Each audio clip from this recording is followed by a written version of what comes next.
Hello everyone, আমি গৌরী। আমার নতুন একটা ভিডিওতে তোমাদের সবাইকে জানাই অনেক অনেক ভালোবাসা। আজ ভিডিওটা আমি এখান থেকেই শুরু করছি।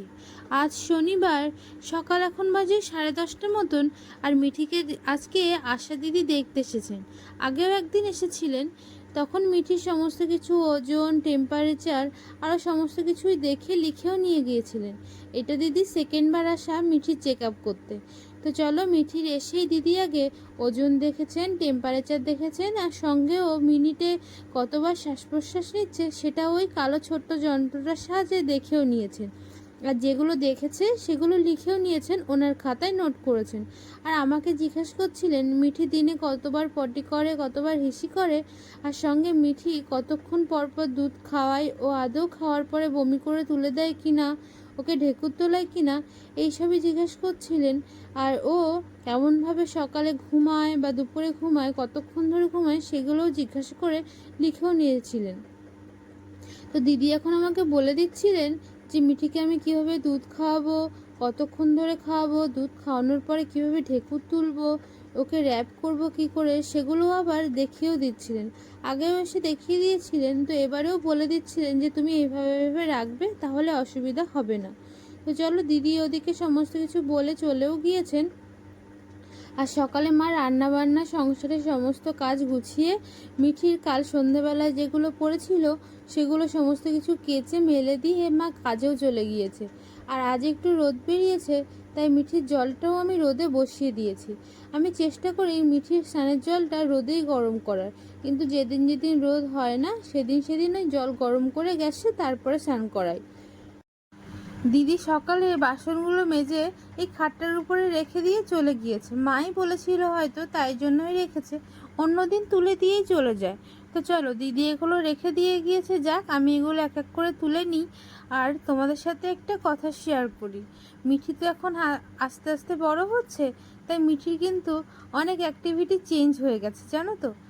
তো চলো, মিঠিকে আমি স্নান করিয়ে খাইয়ে ওষুধ খাইয়ে ঘুমও পাড়িয়ে দিয়েছি। আর আমিও স্নান করেও নিয়েছি। আর সকালে মা যেগুলো মেলে দিয়ে গিয়েছিল সেগুলো এখন এক এক করে তুলে নিচ্ছি, যেগুলো শুকিয়েছে। আর ওগুলো শুকায়নি, যেগুলো মোটা ছিল সেগুলো না একটু শুকাতে বাকি আছে, তাই ওগুলো তুলবো না, ওগুলো আবার মেরেও দিয়েছি। তো তোমাদের সাথে একটা কথা আমি জিজ্ঞাসা করি বা শেয়ারও করি। আচ্ছা, তোমরা কি কেউ জানো বাচ্চার কাপড় একটু বেশি করে নিকড়ালে কি বাচ্চা আশমোড়া পাশমোড়া বেশি খায়? তোমরা যদি কেউ জেনে থাকো কথাটা, আমাকে একটু বলো তো। যে হ্যাঁ, আমার ঠাকমা বাড়ি থেকে বলে দিয়েছে যে বেশি কাপড় নিগড়াবি না, তাতে বাচ্চার বেশি কষ্ট হবে, আর ও একটু আশমোড়া পাশমোড়া বেশি খাবে। তাই আমি একটু কম নিগড়িয়েই ওর কাপড়গুলো মেলে শুকাই। একটু দেরি হয়, কিন্তু তাও। আমার কি পাখি রে,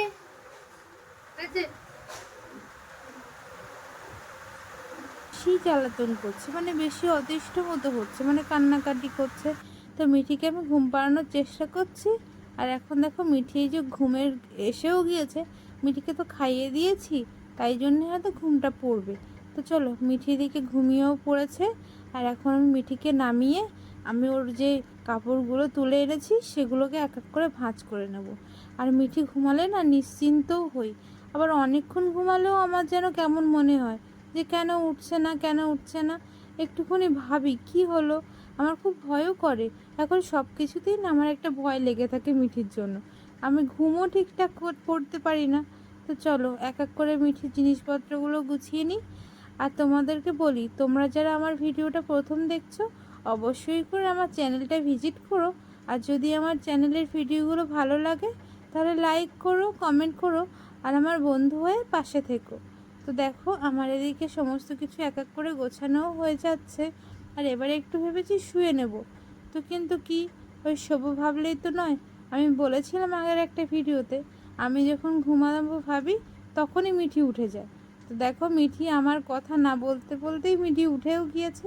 আর ও আজকে দেখছি বেশি খুঁতখুত করছে, তাই জন্য ভেবেছি একটু ওষুধও খাওয়াবো, জানো তো। কারণ কি, ও যখন দেখি বেশি খুঁতখুত করে তখন মনে হয় ওর পেট ব্যথাই করে।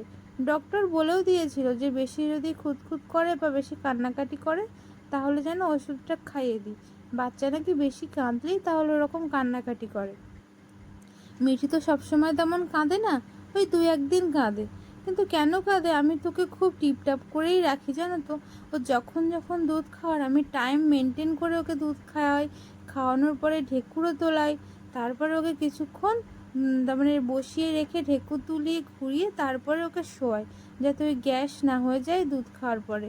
তবুও আজ যেন বেশি একটু কান্নাকাটি করছে, তাই জন্য তাড়াতাড়ি গুছিয়ে নিয়ে ওকে দেখি ওষুধটা খাইয়েও দেবো। তো চলো আমি এক এক করে গুছিয়ে নিই, আর তোমরা ভিডিওটা ফুল দেখতে থাকো। তোমরা কিন্তু কেউ স্কিপ না করে ফুল ভিডিওটা দেখো। আচ্ছা, তোমরা যারা যারা আমার আগে মা হয়েছো, দিদি বা বোন, তোমাদের কি বলছি, আচ্ছা তোমাদের বেবি যখন খুব কাঁদে তোমরা তখন বেবিকে কি মেডিসিন খাওয়াও গো? আমাকে একটু বলো না, দেখি আমি ডাক্তারের কাছে শুনে দেখবো যে আমিও খাওয়াতে পারি কি না। আর ও না এই মেডিসিনটা একদমই খেতে চায় না, বারবার ফেলে দেয়। জানি না মেডিসিনটা তিতা কি না, কিন্তু এইসব মেডিসিন তো তিতা হয় না, সাধারণত মিষ্টিই হয়। তো চলো ওকে মেডিসিনটা খাইয়ে দিই। আর ও সব মেডিসিনই খায়, শুধু এই মেডিসিনটা খাওয়ার সময় খুব বিরক্ত হয় যেন, তার মানে খেতেই চায় না, ওকে জোর করেই খাওয়াতে হয়। তো চলো ওকে মেডিসিনটা খাওয়াই। ওর কান্না না একটু কমছে না, তাই জন্য ওরও খাওয়াচ্ছি। আর এই মেডিসিনটা ডাক্তার আমাকে বলেই দিয়েছে যেন 5 ফোঁটার বেশি না খাওয়াই। আর এটা নাকি ওই দিনে 3বার থেকে 4বার খাওয়াতে পারবো। তো আমি অতবার খাওয়াবো না, ওই 2বারই খাওয়াই। যেদিন খুব পেট ব্যথা করে ওর মানে কান্নাকাটি করে তখন বুঝি, তো তখন ওই 2বারই খাওয়াই। তো দেখো আমি মিঠিকে ওইটা খাইয়েও দিয়েছি, আর ও না আস্তে আস্তে চুবও করে যায় এটা খাওয়ার পরে। তার মানেই হয়তো ওর পেট ব্যথা করে, তাই জন্যেই ও কান্নাকাটি করে। তো দেখো মিঠির এটা আমি খাইয়ে দিয়েছি, এবার ওকে নিয়ে একটু বসে ওই নাড়া দিতে দিতেই ও ঘুমিয়েও পড়বে। তো চলো এখন আমি ওকে ঘুম পাড়িয়ে দিয়েই ওষুধ খাইয়ে দিয়েছি, আশা করছি ঘুমিয়েও যাবে। জানো তো আমি তো প্রথম মা হয়েছি, তাই মিঠির সব কিছুই বুঝতে না আমার প্রথমে একটু অনেক দেরি হয়ে যায়। তারপর আমি বুঝি যে ও কী বলতে চাইছে, ওর কী হচ্ছে সেটাই বুঝতে আমার অনেক দেরি হয়ে যায়, আর ও খুব বিরক্ত হয়ে যায়। তো দেখো ওদিকে এখন খেয়ে দিয়ে উঠে একটু মনে হয় রিলিজ পেয়েছি কি পায়নি, ওই যে তার জেদ শুরু হয়ে গিয়েছে। ওর আবার জেদও হয়েছে, খুব প্রচণ্ড জেদ করে, যেটা বলবে সঙ্গে সঙ্গে সেটাই করতে হবে, মানে ওর ভাষায় ও যেটা চাইবে সেটা করতে হবে, নইলে কান্না। আর মিঠির সমস্ত মেডিসিন না আমি একটা বক্সে করেই রেখে দিয়েছি। আমার খুব ওই এক জায়গা থেকে অন্য জায়গায় চলে যায়, সেটা আমার একদম পছন্দ না। তো মিঠি আজ বিকালে দুপুরে একেবারেই ঘুমায়নি, অন্যদিন তো ঘুমায়। তো এখন দেখো ওই সন্ধ্যাবেলায় বাবুও বাড়ি চলে এসেছে, আর ওই যে দাদার সাথে কত সুন্দর হেসে হেসে খেলা করছে। আর বাবু এইভাবে করতে করতে না বাবুর কাছেই ঘুমিয়েও পড়েছিল, সেটা তো আর ক্লিপ নেওয়া হয়নি। তো ওই দেখো দাদার সাথে কত সুন্দর কথা বলছে। কিচ্ছু করে না, আবার তেমনি খেলি খেলি করি কুমম্বো পাচিন পাচি কুমম্বো আগে মাতে কুমম্বো ওয়াকি আমার তেমনি কানে করবি, তো টাকা চিনি দেবো, মামার থেকে টাকা নেবো, তাদের থেকে টাকা নেবো, 5 টাকা 5 টাকা 4 টাকা সবাই দিবে তাড়াতাড়ি।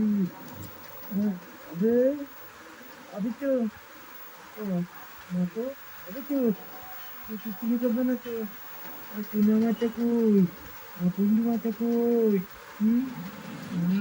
মাথারটি কই, পেটে বাবা পাতিমা, আমার টানে সবাই মিলে খেলা করতে হবে, ওদিকে আবার মানবো।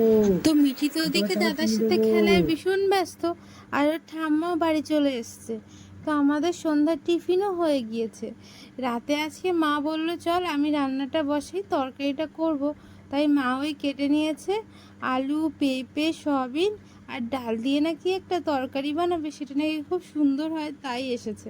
তো প্রেশার কুকারেই পুরো রান্নাটা করবে। তো মা ওদিকে রান্না চাপাক, আর দুপুরের ভাত ছিল, সেটাই আমাদের 2 মাইপের হয়ে যাবে, তাই ওটাই রাত্রিতে খেয়ে নেব। আর তেমন কিছু ভাত আমরা আর করবো না, রুটিও করব না। তাই বাবুর জন্য ওই 4টে রুটি করব, সেটা বাবুকে দিলে বাবুর হয়ে যাবে। বাবু তো রাত্রিতে রুটিই খায়, তাই জন্য। তো চলো এক এক করে বাবুর রুটিটা ভেজে নিই, আর মার ওদিকে ওই সিটিটা পড়লেই হয়ে যাবে। তারপরে রান্না করে আমরা রাত্রের খাবারটা তাড়াতাড়ি খেয়ে নিই। কারণ কি বলো তো, মিঠি তো সারাদিন জাগে, কখনো জাগে না। তো আজ তো মিঠি ঘুমায়নি, তাই জন্যই আরও তাড়াতাড়ি খেয়ে নিয়ে মিঠিকেও ঘুম পাড়িয়ে দেবো আর আমিও একটু শুয়ে রেস্ট নিয়ে নেব। মিঠি যেদিন না সকাল সকাল ঘুমিয়ে পড়ে সেদিন আমারও একটু ঘুম হয়, আমিও একটু শুতে পারি। আর ও আবার কিছুদিন আছে যখন ও রাত্রিতে ঘুমাতেই চায় না, রাত 1টা বেজে গেলেও না মিঠির চোখে ঘুম আসে না, সেদিন একটু কষ্টও হয়। তো চলো, এদিকে আমার সিটিও পড়ে গিয়েছে আর রুটিও ভাজা হয়ে গিয়েছে, এবারে শুধু খাবারটা বেড়ে নিলেই হয়। তো চলো, মা যে তরকারিটা রান্না করেছে সেটা তোমাদের সাথে শেয়ার করি। দেখো, এরকম একটা ডালনা মতো, খেতে কিন্তু বেশ ভালোই হয়েছিল।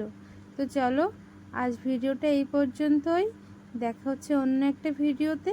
ততক্ষণ পর্যন্ত তোমরা সবাই অনেক ভালো থেকো, অনেক সুস্থ থেকো, আর নিজেদের কিন্তু অবশ্যই খেয়াল রেখো।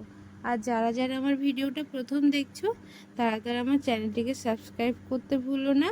আর আমার এই ভিডিওটা যদি ভালো লাগে তাহলে অবশ্যই করে একটা লাইক করো, তাতে আমার অনেক ভালো লাগবে।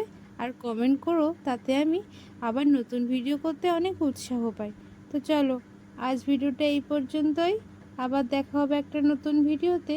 ততক্ষণ পর্যন্ত তোমরা সবাই অনেক ভালো থেকো। আর এই ভিডিওটা ফুল দেখার জন্য তোমাদেরকে জানাই অনেক ধন্যবাদ।